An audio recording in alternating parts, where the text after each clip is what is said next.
Everyone, कैसे हैं आप सभी लोग। होप आप सभी बहुत बढ़िया होंगे। So my dear class 9th students, finally class 9th IT information technology book code 402 का आगाज हो चुका है डेफिनेट सक्सेस पाठशाला पर, जिसमें हमने कंप्लीट कर लिए हैं आपकी बुक के चैप्टर 1 एंड 2 को। Yes dear students, part A communication skills की शुरुआत हम कर चुके हैं, जिसमें बेसिकली हमने कम्युनिकेशन की मैथड्स के बारे में समझ लिया था, कम्युनिकेशन साइकिल होता क्या है ये भी कंप्लीट कर लिया था। आज का जो सेशन है वो बहुत ज्यादा इंपॉर्टेंट होने वाला है, क्योंकि आज के इस सेशन में हम डिस्कस करने वाले हैं कम्युनिकेशन साइकिल चैप्टर के असेसमेंट पार्ट को। And you know the assessment part is very much important for you, because exam में चैप्टर पर बेस्ड किस तरीके के क्वेश्चन आंसर्स आएंगे, कैसे एमसीक्यूज वगैरह एक्सरसाइज वगैरह पूछी जाएंगी आपसे, वो आपको कैसे पता चलेगा असेसमेंट पार्ट से ही। सो ये जो असेसमेंट वाला पार्ट है वो आप सभी के लिए बहुत इंपॉर्टेंट होता है, क्योंकि एग्जाम में किस तरीके से क्वेश्चन आने हैं वो आपको इसी से पता चलता है। अंडरस्टैंड? सो होप आपको आज की वीडियो का इंपॉर्टेंट समझ में आ चुका होगा। सो जो भी स्टूडेंट पहली बार मेरे साथ इस सेशन में जुड़े हैं, यदि अभी तक भी आपने चैनल को सब्सक्राइब नहीं किया है, वीडियो को लाइक नहीं किया है, शेयर नहीं किया है, तो what is your waiting for. आगे आने वाले सारे चैप्टर्स वीडियोस को एक्सेस करना है तो आपको ये चीज करना है, ओके। और यदि वीडियो लेक्चर्स को एक्सेस करना है प्रीवियस, तो डिस्क्रिप्शन में लिंक मिल जाएगी, वहां से आप इजीली उन्हें एक्सेस कर सकते हैं। So welcome to definite success Pathshala, this is your Barkha ma'am and let's start today session without going any delay, जिसमें हम कम्युनिकेशन साइकिल के असेसमेंट पार्ट को डिस्कस करेंगे।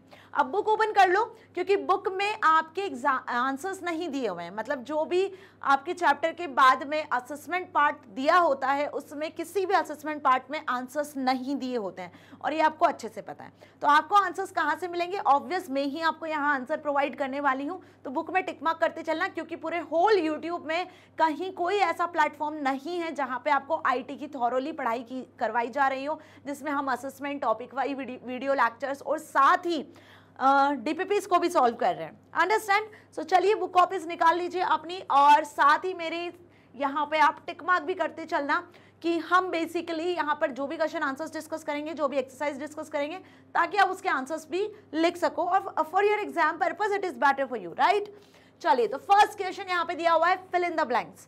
Fill in the blanks obvious आपके सामने दिख रहे हैं। फर्स्ट ऑफ ऑल आंसर आप ही को करना है, क्योंकि हमने पूरा चैप्टर बहुत अच्छे से पढ़ लिया है, जिसमें हमने डिस्कस किया था कम्युनिकेशन साइकिल के बारे में। कम्युनिकेशन साइकिल होता क्या है? ये कम्युनिकेशन प्रोसेस होती है जिसमें बेसिकली सेंडर कुछ मैसेज को फॉर्म करता है, और सेंडर जब मैसेज फॉर्म करता है तो वो मैसेज एनकोड होता है। एनकोड होने के बाद में एक मीडियम के थ्रू ट्रैवल करता है। फिर रिसीवर का काम होता है कि जब भी मैसेज उसे मिले तो वो उसे डिकोड करे, समझे, अंडरस्टैंड करे, और फिर बदले में फीडबैक और रेस्पॉन्स सेंडर को सेंड करें। So this is whole about the communication process, जिसे हम कम्युनिकेशन साइकिल के नाम से जानते हैं, जिसमें कुछ 5 से 6 एलिमेंट हमने पढ़े थे जो कि बहुत इंपॉर्टेंट थे। सेंडर, एनकोडिंग, मीडियम और चैनल जिसके थ्रू मैसेज ट्रांसफर होता है, decoding, receiver and feedback. So this all are the important elements in communication cycle. और अब जितने क्वेश्चंस आपको मिलेंगे, जो भी फिलअप्स वगैरह मिलेंगे, वो इन्हीं पर बेस्ड होंगे, क्योंकि इस चैप्टर में हमने यही सारी चीजें पढ़ी है। तो एक क्विक सा रिविजन मैंने आपको दे दिया कि हमने होल इस चैप्टर में क्या क्या पढ़ लिया। अब फर्स्ट जो फिलअप आपको दिया हुआ है वो दिया हुआ है without dash the sender can not confirm it if the receiver has interpreted the message correctly. क्या पूछा है आपसे? Without dash the sender can not confirm if the receiver. Sender receiver से कंफर्म नहीं होता है कि रिसीवर को मैसेज समझ में आया है या नहीं आया है। देखो, सेंडर ने कोई मैसेज सेंड किया, हम बात कर लेते हैं यहाँ पर। यदि मैं आपको कम्युनिकेशन प्रोसेस के थ्रू बताऊं, तो सेंडर ने कोई मैसेज सेंड किया, ठीक है। अब जैसे ही सेंडर ने कोई मैसेज सेंड किया रिसीवर को, एंड रिसीवर ने उसका मैसेज रिसीव किया है नहीं किया है, ठीक है, सेंडर को कैसे पता चलेगा? सेंडर को कंफर्म कैसे होगा कि जो भी मैसेज सेंडर ने भेजा था वो रिसीवर ने एक्सेप्ट किया नहीं किया, उस रिसीवर ने उसकी बात को समझा नहीं किया, समझा, उसको मैसेज मिला नहीं मिला, इस बात की कंफर्मेशन कैसे मिलती है सेंडर को? जल्दी बताओ। जब रिसीवर क्या सेंड करता है? जब रिसीवर रिस्पॉन्स सेंड करता है, जिसे हम क्या कहते हैं? इस रेस्पॉन्स को बेसिकली हम कम्युनिकेशन साइकिल में फीडबैक के नाम से जानते हैं। अंडरस्टैंड? किस नाम से जानते हैं? फीडबैक के नाम से। सो क्या आ जाने वाला है यहाँ पर आंसर? यहाँ आंसर आएगा फीडबैक। मीन्स विदाउट फीडबैक, बिना फीडबैक के सेंडर को ये कंफर्मेशन नहीं मिलती है कि रिसीवर ने उसका मैसेज समझा या नहीं समझा, उसे मैसेज मिला या नहीं मिला, वो कैसे उसकी बात को समझ रहा है, इंटरप्रेट कर रहा है। अंडरस्टैंड। तो फीडबैक की अपनी इंपॉर्टेंस होती है किसी भी कम्युनिकेशन को कंप्लीट करने में, कम्युनिकेशन साइकिल को, कम्युनिकेशन प्रोसेस को कंप्लीट करने में। अंडरस्टैंड। सो फर्स्ट फिलअप में क्या आ जाने वाला है, चलो देख लेते हैं आंसर भी कि क्या हमने करेक्ट आंसर जज किया है। यस, तो फर्स्ट फिलअप में आपका करेक्ट आंसर होगा that is feedback. Okay, now move to the next fill up that is physical conditions that affect the communication process are called dash barriers. वो फिजिकल कंडीशंस जो कि कहीं ना कहीं आपकी कम्युनिकेशन को अफेक्ट करती हैं, आपकी कम्युनिकेशन प्रोसेस को कंप्लीट नहीं होने देती हैं। तो कुछ ऐसे बैरियर्स हमने पढ़े थे इस चैप्टर में, जिसमें फिजिकल बैरियर के नाम से, आपने इन्वायरमेंटल बैरियर के नाम से भी एक बैरियर देखा था, जिसमें कुछ फिजिकल कंडीशंस होती है जिसके बेसिस पर आप क्या नहीं कर पाते हो, जिसके बेसिस पर आप अपना कम्युनिकेशन कंटिन्यू नहीं कर पाते हो। सपोज इलेक्ट्रिसिटी कट हो गई अचानक से, तो जब इलेक्ट्रिसिटी कट हो जाती है तो हो सकता है कि आप टेलीफोन पे बात कर रहे हो या आप ईमेल के थ्रू कम्युनिकेशन कर रहे हो अपने कंप्यूटर, लैपटॉप, पीसी की मदद से। तो this is the physical condition जो कभी भी हो सकती है, अचानक हो सकती है, इमरजेंसी में हो सकता है। तो एट दैट टाइम जब आपका कम्युनिकेशन ब्रेक होता है तो इस टाइप के बैरियर को हम किस नाम से जानते हैं, ये भी हमने पढ़ा है ना। तो किस नाम से जानते हैं इसे, हम इन्वायरमेंटल बैरियर के नाम से जानते हैं। और भी हमने इसके एग्जांपल्स देखे थे जब मैंने लास्ट वीडियो में आपको बताया था कि डिफरेंट टाइप के बैरियर्स होते हैं जो इफेक्टिव कम्युनिकेशन में बेसिकली रुकावट पैदा करते हैं, ठीक है, जो आपके कम्युनिकेशन प्रोसेस को ब्रेक करने की कोशिश करते हैं। ऐसे डिफरेंट टाइप के बैरियर्स हमने इस चैप्टर में डिस्कस किए थे, जैसे environmental barrier, situational barrier, linguistic barriers, emotional state, है ना। तो होप आपने वीडियो देखा है, नहीं देखा है, जल्दी बताओ, देखा है ना, लिंक मिल जाएगी आपको डिस्क्रिप्शन में। लास्ट सेशन में, लास्ट वीडियो में मैंने बेसिकली आपको इसी टॉपिक को समझाया था, है ना। चलिए, now the dash is the means through which the message travels from the source to the receiver. Source यहाँ पर बात कर लें तो रिसीवर, सेंडर की बात हो रही है। रिसीवर की बात करें तो आपको पता ही है कि लिसनर जो कि आपकी बात को सुनता है, डेस्टिनेशन जहाँ तक आपका मैसेज जाना है। तो सोर्स से रिसीवर के बीच में जब मैसेज ट्रैवल कर रहा होता है तो उस पर्टिकुलर मीडियम को हम किस नाम से जानते हैं। Means sender send some message via email, via WhatsApp, Telegram, Facebook, telephone, face to face conversation, means किसी भी मेथड का यूज करके सेंडर जो है, जो सोर्स है, बेसिकली वो मैसेज को ट्रांसफर करता है।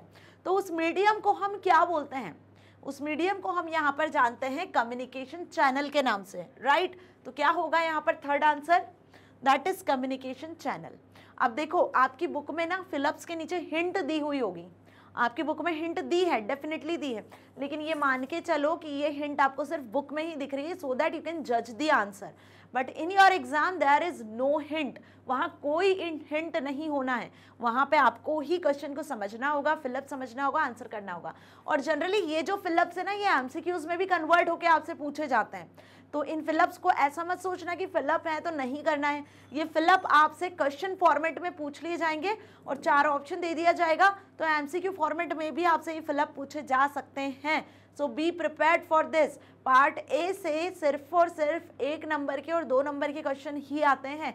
Again I am telling this thing, तो इसके अकॉर्डिंग हमें प्रिपरेशन करनी है। Okay, now fourth is the dash is the one who decodes और इंटरप्रेट्स द मैसेज।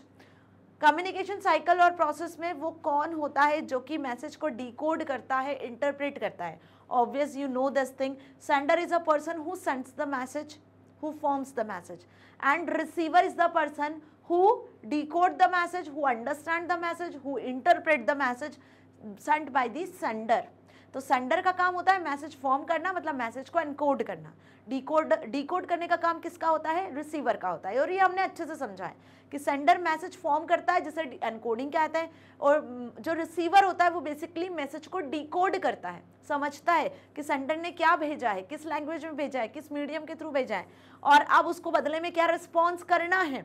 तो ये रिसीवर का काम होता है। So what is the correct answer in fourth, that is receiver is the one who decodes or interprets or understands the message sent by the sender. Clear? Fifth question, dash to others is a very important aspect of effective communication. Dash to others is a very important aspect of effective communication. Effective communication के बहुत सारे aspects हमने, बहुत सारे important factors हमने इस chapter में discuss किए हैं। तो यहाँ करेक्ट आंसर क्या होगा भाई, जो हिंट में आपके बचा होगा वही लास्ट में आ जाने वाला है। सो ऑब्वियस लिसनिंग ना, मतलब आप मैसेज कन्वे कर रहे हो। फॉर एग्जाम्पल सपोज मैं आपको समझा रही हूँ, जितने स्टूडेंट्स मुझे प्रॉपरली सुन रहे हैं उनके तो सारे डाउट्स क्लियर हो जाएंगे। तो जब भी कोई सेंडर मैसेज सेंड कर रहा होता है, जैसे मैं आपको सारी इन्फॉर्मेशन दे रही हूँ, मैं आपको इन्फॉर्मेशन सेंड कर रही हूँ, तो I am only the sender ना। If you are listen to me carefully then you understand everything, है ना, means you all are the listeners. तो जो प्रोसेस बेसिकली इफेक्टिव कम्युनिकेशन के लिए यूज की जाती है, एक इफेक्टिव कम्युनिकेशन के लिए यूज होती है, वो होती है लिसनिंग। सेंडर का काम तो मैसेज सेंड करना है, बात आ जाती है रिसीवर पर, क्योंकि रिसीवर ही वो पॉइंट होता है, वो पर्सन होता है जो कम्युनिकेशन को कंटिन्यू कर सकता है। यदि रिसीवर अच्छे से बात को सुन रहा है, केयरफुली समझ रहा है, तो वो सही रिस्पॉन्स करेगा। और यदि वो बात को नहीं सुनेगा, नहीं समझेगा, तो कोई मतलब नहीं है आपके कम्युनिकेशन का, कम्युनिकेशन साइकिल कंप्लीट भी नहीं होगी और वो इफेक्टिव कम्युनिकेशन भी नहीं कहलाएगा। Understand? So listening to others is very important aspect of effective communication. Okay, तो एक इफेक्टिव कम्युनिकेशन होने के लिए लिसनिंग जरूरी है। ओके, सो इसका स्क्रीनशॉट ले सकते हो, उसको बुक में मार्क कर सकते हो, उसको आप लिख सकते हो, whatever you want to done, बस कर लो, क्योंकि इसके आंसर्स बुक में नहीं हैं और ना ही कहीं और मिलना है। क्लियर? चलिए आगे बढ़ते हैं। अब देखते हैं part B, that is answer the following question. इसी असेसमेंट पार्ट में पहले हमने कुछ फिलअप्स डिस्कस कर लिए और अब हम डिस्कस करेंगे कुछ क्वेश्चन आंसर्स को। तो फर्स्ट क्वेश्चन यहाँ पे दिया हुआ है, बहुत ही बेसिक सा क्वेश्चन है, that is what is communication. जो फर्स्ट चैप्टर में भी हमने डिस्कस किया था, मेथड्स ऑफ कम्युनिकेशन में भी, और यहाँ भी हम कंटिन्यूशन में इसको डिस्कस कर रहे हैं, because we are studying continuously communication skills unit, and you know in this unit 4 और 5 chapters are there and which is related with your communication skills, है ना। सो कम्युनिकेशन क्या होता है, जरा जल्दी बताओ। कम्युनिकेशन इज अ प्रोसेस और इज अ बोल सकते हैं process in which we transfer are ideas, thoughts, beliefs between 2 और मोर देन 2 पर्सन्स ना। सो वही डेफिनेशन देखो यहाँ पे लिखी हुई है, यही आपको लिख कर भी आनी है। So communication is the process of transferring और शेयरिंग इन्फॉर्मेशन और आइडियाज बिटवीन 2 और मोर पीपल। ये 2 वे प्रोसेस होता है, इसमें 2 पीपल इन्वॉल्व हो सकते हैं, 2 से ज्यादा भी इन्वॉल्व हो सकते हैं, है ना। So it is a 2 way process of reaching mutual understanding in which participants not only exchange information, participants सिर्फ information को exchange नहीं करते हैं, बल्कि they exchange news, ideas, feelings, but also create and share a new meanings. Okay, so this is the correct definition of communication. अब यदि अभी तक भी आपको communication की definition अच्छे से याद नहीं हुई है, समझ नहीं आई है, ऐसा लगता है कि यार अभी भी आप लिख कर नहीं आ पाओगे, तो भाई this is the answer. Hopefully आपको ये तो अब अच्छे से समझ में आ ही गया होगा। सो देखो कैसे क्वेश्चंस आपके एग्जाम में आपसे पूछे जा सकते हैं। अब हम कुछ क्वेश्चन आंसर्स पे ही डिस्कस कर रहे हैं, है ना। चलिए नेक्स्ट देख लें, what are the features of effective communication. देखो एक कम्युनिकेशन अलग होता है, एक इफेक्टिव कम्युनिकेशन अलग होता है।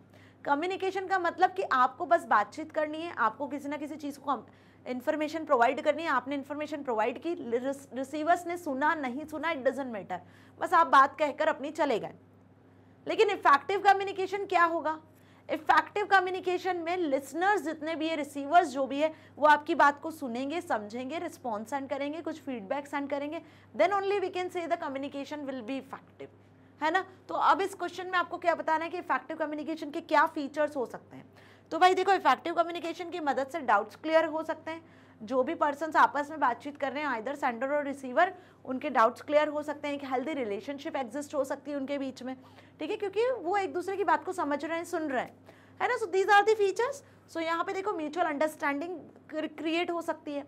So communication is meaningful process that involves a sender और a receiver while communicating both should share a mutually accepted code, common language. Means communication effective भी तभी होगा जब दोनों के बीच में क्या होगी, सबसे पहली चीज which is necessarily which is essential, that is common language. मतलब सेंडर और रिसीवर दोनों एक दूसरे की बात को समझे ना, पहले सेंडर क्या कह रहा है, किस लैंग्वेज में बात कर रहा है, यदि रिसीवर उसकी बात को समझेगा, उस लैंग्वेज को समझता है, then only the communication will begin and then only the communication will be effective. अब यदि दोनों के बीच में जो लैंग्वेज है जिसका वो यूज कर रहे हैं बातचीत करने के लिए, कम्युनिकेट करने के लिए, यदि वो लैंग्वेज से ही दोनों अनअवेयर हैं, तो क्या वो एक इफेक्टिव कम्युनिकेशन होगा? बिल्कुल नहीं होगा, है ना। सेंडर को हिंदी आती है, रिसीवर को हिंदी नहीं आती है। अब जब एक कॉमन लैंग्वेज ही दोनों के बीच में नहीं है, so there will be no effective communication. तो सबसे पहला जो फीचर होगा वो क्या होगा कि while communicating both should share a mutual accepted code, दोनों को एक म्यूचुअली अंडरस्टैंडेबल लैंग्वेज के बारे में पता होना चाहिए जिसमें वो बातचीत कर रहे हो, जिसमें वो आइडियाज थॉट्स को शेयर कर रहे हो, which is common language, which is either Hindi, English, Gujarati, Punjabi, Marathi, any language, okay, but दोनों के अंडरस्टैंडेबल होनी चाहिए। Now a message should be clear, obvious, message कैसा होना चाहिए जो आप कन्वे कर रहे हो वो क्लियर होना चाहिए। It should convey the right meaning to others, means इस तरीके से क्लियर होना चाहिए कि आप जो भी बात कह रहे हो उसका राइट मैसेज रिसीवर तक पहुंचे। तो क्लियर का मतलब यहाँ पे समझ में आया ना। नाउ ये तो सेंडर के साइड की बात हुई। Listening is the another important factor for effective communication. ये भी हमने देखा कि यदि लिसनिंग नहीं होगी तो स्पीकर के बोलने का, सेंडर के मैसेज फॉर्म करने का कोई मतलब नहीं होगा। So listening to others is very important aspect of effective communication. ये अभी हमने फिलअप में देखा नहीं देखा, अभी हमने फिलअप में डिस्कस किया ना कि इफेक्टिव कम्युनिकेशन का एक इंपॉर्टेंट एस्पेक्ट है जो है बेसिकली लिसनिंग। तो रिसीवर्स केयरफुली लिसन करें, उनका अटेंशन बना रहे, सेंडर इस तरीके से अपनी बातों को कहे कि जो रिसीवर से वो इंगेज्ड रहे उसकी बातों में, तो we can say the communication will be effective. Communication is a process in which there is an input and an output. Meaningful communication result in a response from the receiver. अब देखो, आप सोच रहे होंगे इनपुट और output ये तो सिर्फ कंप्यूटर में सुना है मैम, तो भाई इनपुट आउटपुट हर जगह होता है, जैसा आप इनपुट करते हो वैसा आपको आउटपुट मिलता है। तो यहाँ भी वही कम्युनिकेशन में सेंडर क्या करता है, बेसिकली कोई मैसेज फॉर्म करता है तो हम कहते हैं कि सेंडर कुछ इनपुट कर रहा है, और रिसीवर जो होता है जब उसकी बात को अंडरस्टैंड कर लेता है, समझ लेता है, तो बदले में रिजल्ट देता है, रिस्पॉन्स सेंड करता है। तो वो रेस्पॉन्स को हम क्या कह सकते हैं कि आउटपुट होता है। तो फीडबैक आउटपुट होता है। सेंडर जब मैसेज फॉर्म कर रहा होता है तो मतलब सेंडर कुछ इनपुट कर रहा है होल कम्युनिकेशन प्रोसेस में। Okay, so understand this points कि इफेक्टिव कम्युनिकेशन के क्या क्या इंपॉर्टेंट फीचर्स हो सकते हैं। इसे आप अपनी ओन लैंग्वेज में भी लिख सकते हो। कंप्लीट चैप्टर में हमने डिटेल में इन सारे पॉइंट्स को पढ़ा है। Understand this thing. चलिए, now move to the next question, that is list the barriers of effective communication, explain any two. अब इस क्वेश्चन में आपको इफेक्टिव कम्युनिकेशन में जो बैरियर्स होते हैं, कुछ कम्युनिकेशन बैरियर्स हमने पढ़े थे जो इफेक्टिव कम्युनिकेशन में होते हैं, बेसिकली जो कम्युनिकेशन को ब्रेक करते हैं, उनकी लिस्ट क्या है, उनके क्या क्या नाम है, और उनमें से बेसिकली आपको दो को एक्सप्लेन करना है। तो इन्वायरमेंटल बैरियर होता है, फिजिकल बैरियर होता है, जिसे हम इन्वायरमेंटल फिजिकल एक ही होता है। सिचुएशनल बैरियर होता है, कोई सिचुएशंस ऐसी होती हैं जिसके बेसिस पर आपका कम्युनिकेशन ब्रेक हो सकता है। लिंग्विस्टिक बैरियर हो सकता है, इंडिविजुअल बैरियर्स भी हो सकते हैं, जैसे आपका इमोशनल स्टेट या आपको लैंग्वेज समझ नहीं आ रही है, तो ऐसे बहुत सारे डिफरेंट बैरियर्स। कल्चरल बैरियर हो सकता है, ठीक है, कल्चर की वजह से आप एक दूसरे की बातों को नहीं समझ पाते हो, है ना। सो ऐसे बहुत सारे डिफरेंट टाइप के बैरियर्स हमने डिस्कस किए थे लास्ट वीडियो में। अगेन आई एम टेलिंग, सो वो वीडियो यदि देखिए तो इसका आंसर आप इजीली कर पाओगे। तो यहाँ पे दो ही आपको एक्सप्लेन करने हैं, because I am telling you again कि इन पर्टिकुलर पार्ट ए से 2 ही मार्क के क्वेश्चन आते हैं और 1 मार्क के क्वेश्चन आते हैं। लॉन्ग आंसर यहाँ से नहीं बनते हैं, है ना। तो आपको अधिकतर क्वेश्चन ऐसे ही देखने को मिलेंगे। सो इन्वायरमेंटल बैरियर को एक्सप्लेन किया हमने यहाँ बेसिकली। अब इन्वायरमेंटल बैरियर क्या हो गया, जिसमें फिजिकल बैरियर आते हैं, जैसे इलेक्ट्रिसिटी एकदम से कट हो गया, पावर कट हो गया, तो आप जो कम्युनिकेशन कर रहे थे वो वहीं स्टॉप हो जाएगा, ठीक है।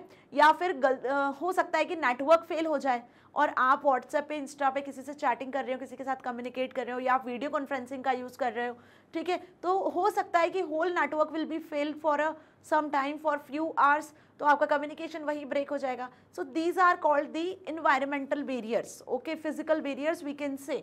सो these are the physical conditions that affect the communication process, जो आपकी कम्युनिकेशन प्रोसेस को अफेक्ट करता है।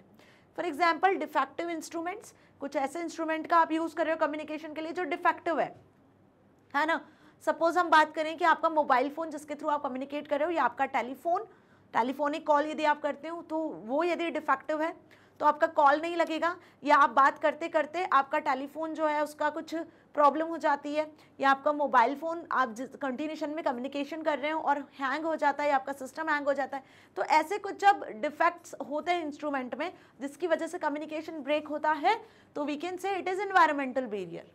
Okay, now poor lightning, uncomfortable seating arrangement, unhygienic room condition distract listeners. Obvious environmental barriers में बेसिकली हम बात कर ले तो ये सारे एग्जांपल्स होंगे जिसमें अनकंफर्टेबल सीटिंग अरेंजमेंट भी एक प्रॉब्लम क्रिएट करता है।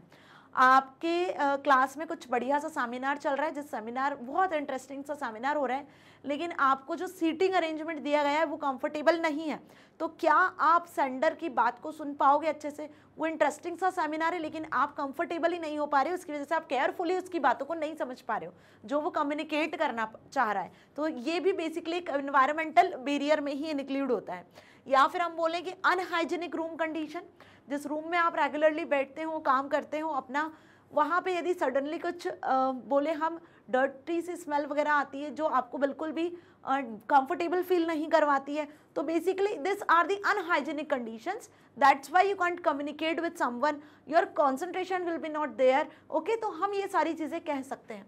सो होपफुली आपको ये चीज़ अच्छे से समझ में आ गई कि इन्वायरमेंटल बैरियर में आपको लिख कर क्या आना है, कभी आया क्वेश्चन तो, है ना। तो एक बार यदि चीज़ें आपको क्लियर है ना, आपको टॉपिक का नाम सुनकर पता चल जाना चाहिए कि इस टॉपिक में बरखा मैम ने क्या पढ़ाया और हमें क्या लिखकर आना है। इतनी अच्छी स्टडी मैं आपकी चाहती हूँ। अंडरस्टैंड मीन्स जैसे जैसे टॉपिक्स को हम पढ़ते जाते हैं तो टॉपिक पढ़ते से ही, टॉपिक का नाम सुनते से ही आपको क्लियर होना चाहिए कि हाँ इस टॉपिक में ये हमने पढ़ा है और यही हमें लिख कर आना है। देन ओनली कि आप सही ट्रैक पे हो और सही तरीके से पढ़ाई कर रहे हो, है ना। Now next situational barriers. अब देखो यहाँ बच्चे ना थोड़े कंफ्यूज हो जाते हैं कि मैम इन्वायरमेंटल बैरियर और सिचुएशनल बैरियर क्या है, ये भी तो सिचुएशंस ही तो होती है ना। तो यहाँ एक लिटिल सा डिफरेंस है, दोनों को आप एक जैसा भी कह सकते हो बट आपकी बुक में अलग अलग दिया है, तो एक छोटा सा डिफरेंस है। सिचुएशनल बैरियर्स क्या होते हैं? वो फैक्टर्स होते हैं जो डिस्टेंस, नॉइस और डिस्ट्रैक्शन से रिलेटेड होते हैं। जैसे सपोज कि आप ग्राउंड फ्लोर पे खड़े हुए हो और टॉप फ्लोर पे आपको किसी को कोई मैसेज कन्वे करना है। अब काफ़ी डिस्टेंस है टॉप फ्लोर से और ग्राउंड फ्लोर के बीच, suppose 4 to 5 floors are there. Okay, तो अब आप उसको मैसेज कन्वे करते हो, जो भी ग्राउंड टॉप फ्लोर पे है बंदा, तो यहाँ पे काफ़ी डिस्टेंस है, तो जो भी आप बोल रहे हो, आप बहुत लाउड वॉइस में भी बोल रहे हो तो उस तक आपकी वॉइस नहीं पहुँच पा रही है। ओके, तो basically just I am taking an example, यहाँ पे आप मोबाइल फोन्स और उसका भी यूज़ कर सकते हो, but I am just taking an example कि how distance affects about communication. Okay, so basically ये एक सिचुएशन हुई कि जहाँ पे कहीं ना कहीं आपका कम्युनिकेशन ब्रेक हो रहा है।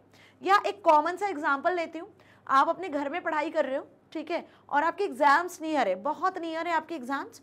सो उस टाइम पे क्या हो रहा है, बाहर शादियों का माहौल चल रहा है, मैरिज सीजन चल रहा है, ठीक है, तो आपको बहुत ज़्यादा नॉइस क्रिएट हो रहा है, या कोई इवेंट या कोई फंक्शन हो रहा है तो वहाँ पे लाउड स्पीकर्स लगे हुए हैं, जिसकी वजह से आप अपनी पढ़ाई पे फोकस नहीं कर पा रहे हो, कॉन्सेंट्रेट नहीं कर पा रहे हो। आपको कोई टीचर या कोई आप वीडियोस वगैरह देख रहे हो ऑनलाइन, उससे पढ़ रहे हो तो आपको वॉइस क्लियर नहीं आ पा रहा है, तो आप कहीं ना कहीं कम्युनिकेट नहीं कर पा रहे हो। सो ये सिचुएशंस हुई, ये क्या हुई, बेसिकली सिचुएशंस हुई। तो इसकी वजह से जब कम्युनिकेशन ब्रेक होता है तो बेसिकली हम इसे क्या कहते हैं, सिचुएशनल बैरियर, जिसमें नॉइज, डिस्टेंस, डिस्ट्रैक्शंस होते हैं कि किसी चीज़ का डिस्ट्रैक्शन हो रहा है जिसकी वजह से आप फोकस नहीं कर पा रहे हो, सुन नहीं पा रहे हो केयरफुली, कंफर्टेबल नहीं हो पा रहे हो। ओके, सो अननेसेसरी जो डिस्ट्रप्शंस होते हैं कम्युनिकेशन प्रोसेस को ब्रेक करते हैं, वो सिचुएशनल बैरियर्स कहलाते हैं। फॉर एग्जाम्पल लाउड म्यूजिक और noise from generators and other machineries. Obvious, आप यदि अपने क्लास में पढ़ाई कर रहे होते हो, टीचर आपको कुछ समझा रहा होता है, at that time electricity cut हो गया, तो ये इन्वायरमेंटल बैरियर हुआ, है ना। और वहीं यदि जनरेटर सडनली ऑन हो जाता है तो जनरेटर कितना लाउड वॉइस क्रिएट करता है, आपको पता है कितना नॉइस क्रिएट करता है, तो उस जनरेटर की नॉइस की वजह से भी आप प्रॉपरली कम्युनिकेट नहीं कर पा रहे हो, टीचर क्या समझा रहा है वो आपको समझ नहीं आ पा रहा है। So basically this are the situational barriers. Understand? So hope आपको एग्जाम्पल से सारी चीज़ अच्छे से क्लियर हो गई है। अब इन्वायरमेंटल और सिचुएशनल बैरियर मैंने यहाँ समझाया है।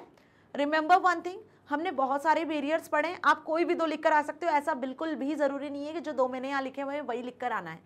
अंडरस्टैंड ना? चलिए, now last question is, Siddhant is preparing for his first companion speech, advise him about the possible barriers to effective communication and how can he avoid them. देखो ये जो क्वेश्चन आपको दिख रहा है ना स्क्रीन पर, ये एप्लीकेशन बेस्ड क्वेश्चन है और आपके एग्जाम में ना ऐसे ही क्वेश्चन आते हैं, भर भर के पूछते हैं। सीबीएसई वाले आपको कंफ्यूज करने में कोई कसर नहीं छोड़ने वाले हैं, आइदर इन 9th और इन 10th। मैं तो आपके 10th की प्रिपरेशन के अकॉर्डिंग आपसे बात कर रही हूँ कि सीबीएसई का जो बोर्ड एग्जाम का पेपर होता है ना, उसमें वो लोग बहुत घुमा फिरा के क्वेश्चन पूछते हैं, सीधा सीधा क्वेश्चन पूछते ही नहीं है, ठीक है, क्योंकि उन्हें पता है कि बच्चे को कैसे कंफ्यूज करना है, उसकी कितनी तगड़ी पढ़ाई हुई है वो बेसिकली उन्हें चेक करना होता है। तो इसके लिए ऐसे जो क्वेश्चंस होते हैं जो एप्लीकेशन बेस्ड होते हैं, बेसिकली यहाँ बच्चे होते हैं जनरली कंफ्यूज्ड, तो इसीलिए बोल रही हूँ क्वेश्चन ध्यान से पढ़ना।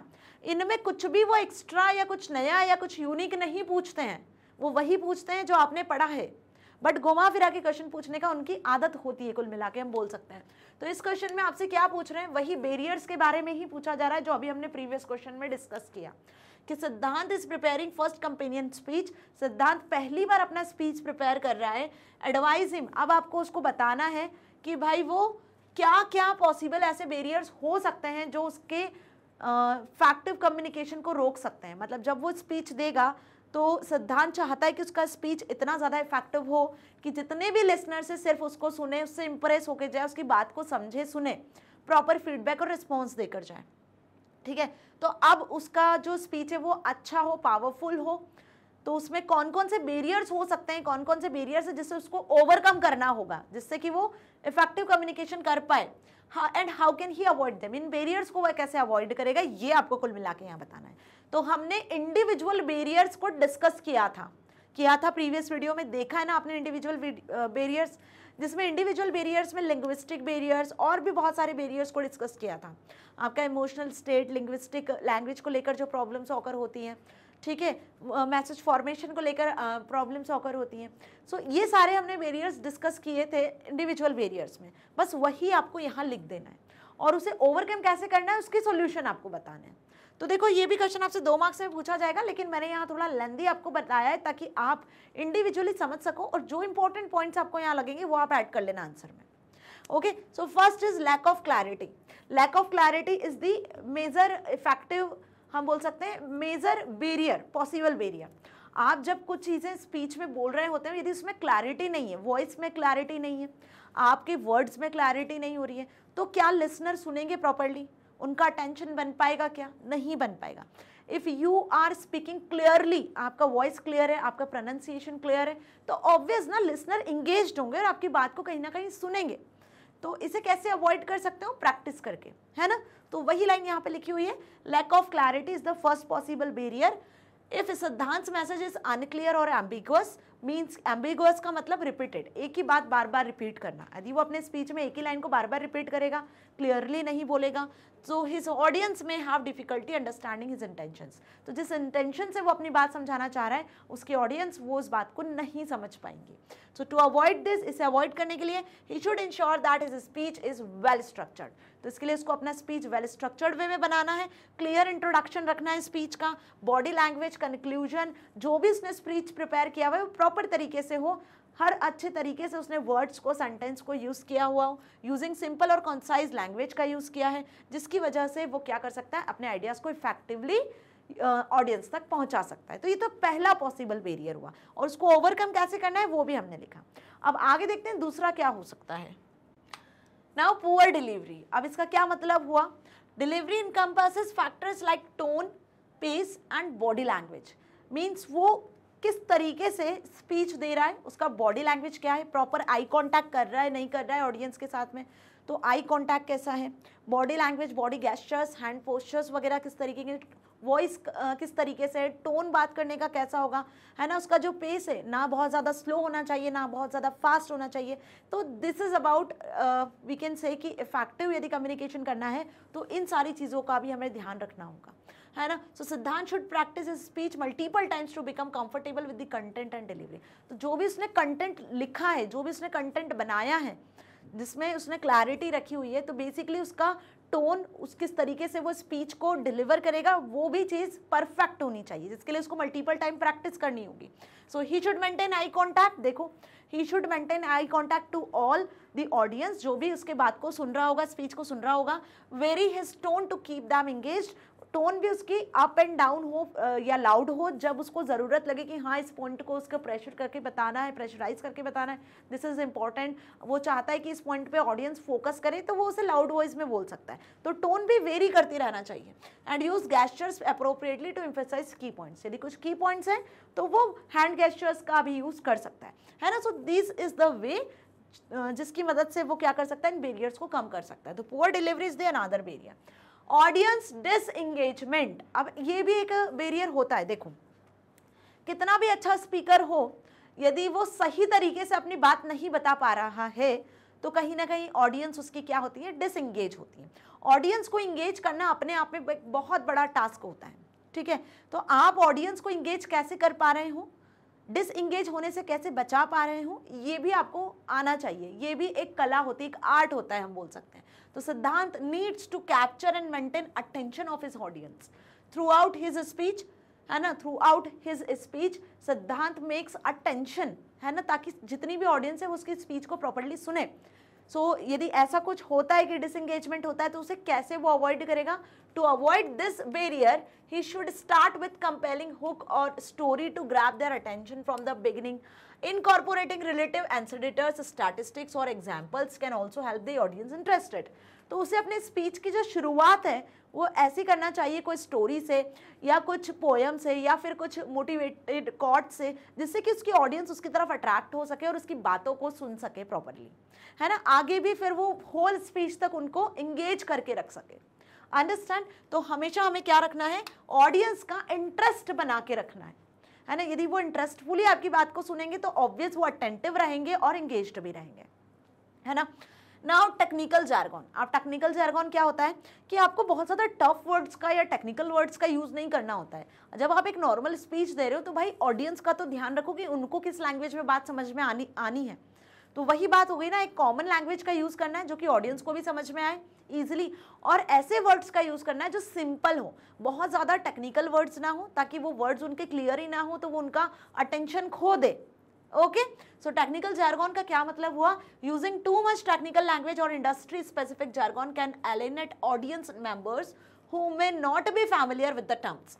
So Siddhant should use language that is accessible to everyone in his audience, avoiding unnecessary complexity. If he must use technical terms, he should be prepared to explain them in simple terms. यदि कुछ technical words आपको use भी करना है तो उन words को आप सिंपल वे में कैसे एक्सप्लेन कर सकते हो, ये बेसिकली जो आपको आना चाहिए, ठीक है। ये जो बेसिकली हम बोल सकते हैं कि टैलेंट है वो आप में होना चाहिए। क्लियर। तो technical jargon is another individual barrier. Now last is lack of connection. अब लैक ऑफ कनेक्शन, आप अपनी ऑडियंस के साथ कितना कनेक्शन बना पा रहे हो ये आप पर डिपेंड करता है। यदि आप कोई स्पीच या कोई फेस टू फेस कम्युनिकेशन कर रहे हो या कोई सेमिनार में आप गए हुए हो और वहाँ पे आपने यदि कनेक्शन पहले स्टैब्लिश नहीं किया ऑडियंस के साथ, तो फिर आपका होल कम्युनिकेशन वेस्ट हो जाना है। तो first important thing is connection पहले स्टैब्लिश करो। और कनेक्शन स्टैब्लिश करने के लिए क्या करना होगा, कैसे सिद्धांत अपने स्पीच को सभी तक पहुंचा पाएगा। सो building a connection with in the audience is essential for effective communication. देखो वही लाइन लिखी हुई है, सिद्धांत should strive to relate his audience or a personal level of sharing personal experiences, stories that resonate with them. ये बिल्कुल वैसा ही point हो गया जो अभी हमने देखा, जिसमें वो कुछ अपने पर्सनल इंटरेस्ट के अकॉर्डिंग बात कर सकता है, ठीक है। तो सिद्धांत यहाँ पे कुछ स्टोरीज, कुछ पोएट्रीज, कुछ इंटरेस्ट जिसमें ऑडियंस का इंटरेस्ट है उसके अकॉर्डिंग पहले शुरुआत करेगा, then only the connection will be established between the sender and the receiver. फिर आप अपना स्पीच देना शुरू करो। तो कैसे आपकी ऑडियंस एंगेज्ड नहीं होती है ना। सो होप आपको ये अच्छे से समझ में आ गया। And last one is ignoring feedback. देखो बहुत सी बार होता है कि सेंडर सिर्फ अपने मैसेज को सेंड कर देता है लेकिन फीडबैक और रेस्पॉन्स लेने में इंटरेस्टेड नहीं होता, उसे इग्नोर कर देता है। तो कभी भी फीडबैक को ना इग्नोर नहीं करना चाहिए, चाहे फीडबैक पॉजिटिव हो या निगेटिव हो, ध्यान रखा करो फीडबैक को कभी इग्नोर नहीं करना चाहिए। आपने सपोज कोई प्रोजेक्ट बनाया है, अब उस प्रोजेक्ट को आपने टीचर को सबमिट किया, आपका प्रोजेक्ट अच्छा है बुरा है कैसा भी है, टीचर उसके अकॉर्डिंग आपको मार्क्स देगा और कुछ रीमार्क भी लिख कर देंगे, तो वो रीमार्क आपके लिए फीडबैक होगा। यदि उस रीमार्क में लिखा हुआ है कीप इट अप, मीन्स आपको और ज़्यादा मेहनत करनी है, जो किया है वो वेल एंड गुड है। और यदि लिखा हुआ है इम्प्रूव योर सेल्फ या improve your hand writing and everything, means कि वो आपके लिए एक ऐसा फीडबैक होगा जिससे आप अपनी जो भी चीज़ें उनको सुधार सकते हो, जो भी आप में कमी है उनको इम्प्रूव कर सकते हो। तो कभी भी फीडबैक को इग्नोर नहीं करना चाहिए। तो यहाँ पे जो एक बैरियर होता है वो यही कि हम फीडबैक को इग्नोर कर रहे होते हैं। तो सिद्धांत जब स्पीच दे रहा होता है तो बेसिकली उसको जो फीडबैक मिलेगा उसे इग्नोर नहीं करना चाहिए। हो सकता है उसका स्पीच बहुत अच्छा गया हो तो पॉजिटिव फीडबैक मिले, हो सकता है उसके स्पीच में कुछ प्रॉब्लम्स भी रही हो तो वहाँ पे जो जज होंगे या हुएवर द पर्सन्स उसको कुछ फीडबैक भी दे तो उसे इम्प्रूव कैसे करना है वो उसे आना चाहिए। तो बेसिकली यही यहाँ पर लिखा हुआ है, feedback from the audience is valuable for improving communication effectiveness. Communication के इफेक्टिवनेस को यदि आपको इम्प्रूव करना है तो तो फीडबैक सबसे ज़्यादा वैल्यूएबल होता है। और होल कम्युनिकेशन साइकिल वाले चैप्टर में हमने यही पढ़ा है डिटेल में कि feedback is main essential element in communication cycle that completes the communication process. Understand ना? So Siddhant should be open to receiving feedback whether it's through verbal cues during the speech or through post speech surveys or discussions, taking feedback into account and making adjustment accordingly with demonstrate his commitment to effective communication। So हमने यहाँ पे वो सारे potential barriers के बारे में पढ़ लिया है जो बेसिकली एक इफेक्टिव कम्युनिकेशन के लिए ज़रूरी होते हैं और इन्हें आप कैसे ओवरकम कर सकते हो वो बेसिकली जरूरी होता है। सो होप अब आपको अच्छे से समझ में आया इस क्वेश्चन का आंसर। देखो यहाँ मैंने बहुत सारे पॉसिबल इंडिविजुअल बैरियर्स के बारे में बताया है आपको, जैसे lack of connection, ignoring feedback, technical jargon, audience disengagement, poor delivery, lack of clarity. इनमें से कोई भी 2 ही आपको लिख कर आना है। ऐसा मत सोचना कि मैम ने इतने सारे पॉइंट्स बता दिए, इतने सारे बैरियर्स बता दिए, सब करना है क्या। जो 2 आपको सबसे ज्यादा ईजी लगेंगे ना वही 2 आपको एक्सप्लेन करके आने हैं, क्योंकि again I am telling 2 marks का क्वेश्चन आएगा बेटा इस चैप्टर से, इस चैप्टर का इस होल पार्ट से। पार्ट ए से 2 मार्क का क्वेश्चन और 1 मार्क का क्वेश्चन ही आपसे एग्जाम में पूछा जाएगा। 10 मार्क्स का ओवरऑल आपका पार्ट ए होता है, which is more important part B, that is your subject specific skills. तो 40 मार्क्स का वहाँ से पूछा जाता है ना। चलिए तो इसी के साथ में इस सेशन को यहाँ पर एंड करते हैं। और यदि अभी तक भी चैनल को सब्सक्राइब नहीं किया है, वीडियो को लाइक नहीं किया है, तो then what is your waiting for. Next video में मैं धमाकेदार नया चैप्टर लेकर आने वाली हूँ आप सभी के लिए, the brand new chapter which is chapter 3 of your first unit. So next video देखनी है ना, अपने दोस्तों को शेयर करो, सब्सक्राइब करो चैनल। भाई बताओ कि अब डेफिनेट सक्सेस पाठशाला पर आईटी की क्लासेस भी शुरू हो चुकी है। बरखा मैम ने सारे चैप्टर्स पढ़ाना शुरू कर दिया है थॉरोली, जिसमें हम assessment, topic wise video lectures और आपके डीपीपीज को भी सॉल्व करेंगे। तो नेक्स्ट वीडियो में हम मिलेंगे इस चैप्टर के डीपीपीज के साथ। Don't miss this video. और यदि आप हमारे टेलीग्राम चैनल को एक्सेस करना चाहते हो तो लिंक आपको डिस्क्रिप्शन में, नंबर्स यहाँ पर आपको दिख रहे हैं, तो आप टेलीग्राम चैनल को भी ज्वाइन कर सकते हो फॉर फर्दर क्वेरीज। मिलेंगे नेक्स्ट वीडियो में। Till then stay happy. Thank you so much. Bye.